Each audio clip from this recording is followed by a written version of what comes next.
Hi, this is Buzz, and I just finished with this 56 Les Paul. If you've seen my other two videos about this one, it shows it before I did all the work on it. I didn't do the weather checking on it yet, just by putting it in the freezer a few times, because the lacquer that I'm using is going to check just like a vintage. And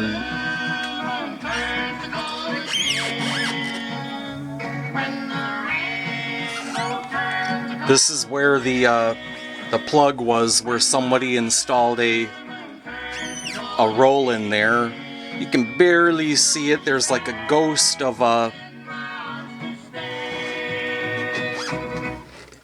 It'll probably show a little more later on after the humidity and temperatures change a few times, but I don't think it can get any better than that.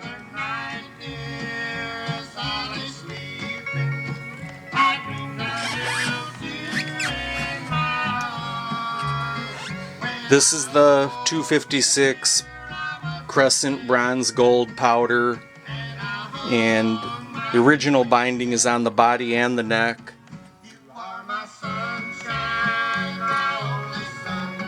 Original nut.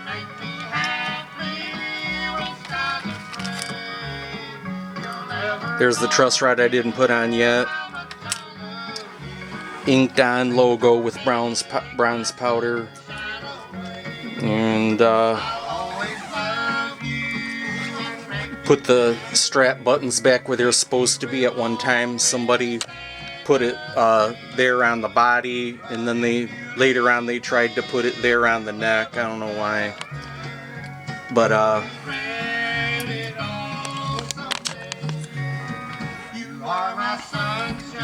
I made the jack plate for it.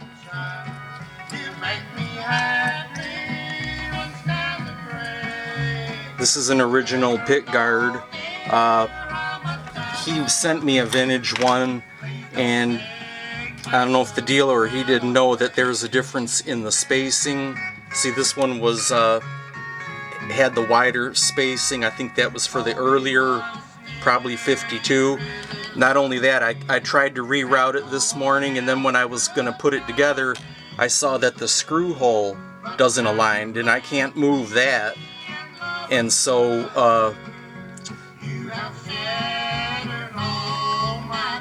I was going to use this one as the template, so that's out of the question now. He'll have to get another original, or I can make a copy of this. The copies just don't have that color, and they're not the same material, and kind of disappointing to look at. Like this is a historic, and so anyway, for the other repairs that you saw in the previous two videos, this is where somebody put on a custom armrest. See that area there where I put a patch of mahogany in there, and then I patched the piece of binding. See the seam right there. Rerouted it and to make it match. And then this is the area where the roll-in was. Same deal, is I rerouted that area for the binding channel, and then put in a piece of matching color binding there, and tried to retain that Gibson ledge, you know, where you can feel where the binding is in deeper. And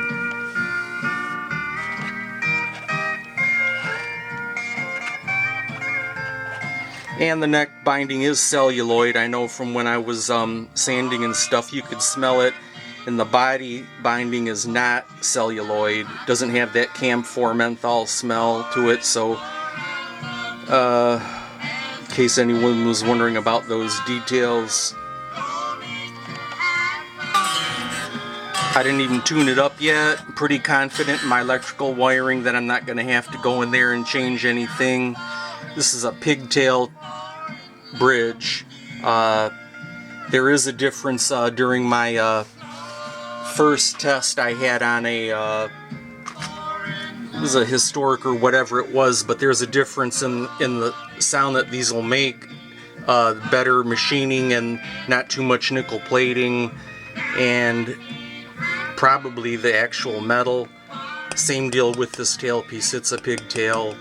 Vintage studs, which are kind of rough condition. I would have got better. Then the anchors are also vintage, and original vintage knobs on there with the pointers, and one of my switch tips that are machined out of Catalin and then aged to turn amber. Don't know about that. Matches a vintage one pretty good, but it's not a vintage poker chip there. So now I'm gonna go play it and then probably make another video real soon after I get it in tune and everything, and make sure that all the frets are as level as I can get them. And see, it's a dark board. I didn't put any dye on it, I just oiled it after I refretted it. As you saw in my previous videos, I used Jescar tall narrow wire, 0.90 wide times 0.55 high, and I like to have that extra height there for bending and for future redresses. And so that's it for this video.